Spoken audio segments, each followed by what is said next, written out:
Hey, today I'm going to show you how to do that. Right, Kip-Up. Fastest way to get to your feet, probably the most stylish. I'm going to show you how to do it with your hands and without your hands. If you want to skip straight to the no-handed part, I'll tell you where to skip to on the screen. But until then, I'm going to show you how to do it with your hands first. Enjoy! Right, so the first thing about the Kip-Up is obviously you got to get in your back. And the first thing you're going to do is you're going to put your hips pretty much at head level, like so. And that's going to help you get over. And your hands, while you're doing that, are going to bend like this. So this hand is going to go there, like that. So, all together, they should look like this. Right, and when you're actually kicking out, you're not really kicking out straight out.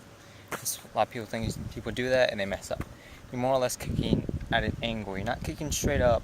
Straight up can help, but you're more or less at an angle like so.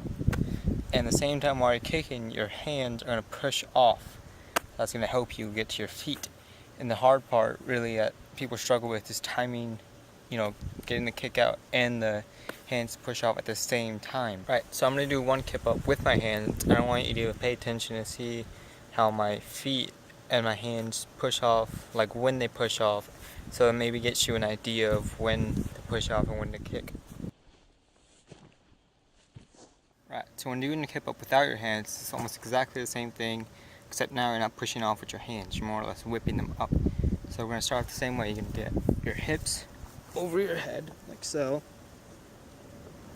And notice what I'm doing with my hands. I didn't have them pushed back like that. I more or less have them to the side of my head.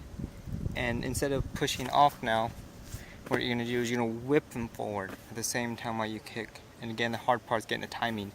So I'm going to do one without my hands just to show you.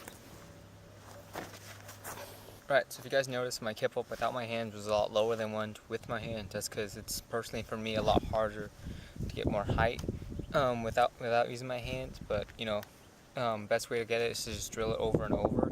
And I rarely drill those, so if you guys really want to get it without your hands, just drill it over and over. But some tips for learning the Kip-Up is, for one, to just do it on a bed or trampoline, just to learn the motion. Just learn the motion, but don't baby yourself. Take it away and do it on the ground eventually. And if you're still having trouble, just drill it. Eventually you'll get it. It took me maybe 2 days, something like that, to get it. It wasn't really that hard of a move. It just takes really the time. That's all it is. And if you just figure out the timing, then you basically have the move down. And that's really all it is. I'm just leaving you with some slow-mos, and good luck. You gotta let me go, you gotta let me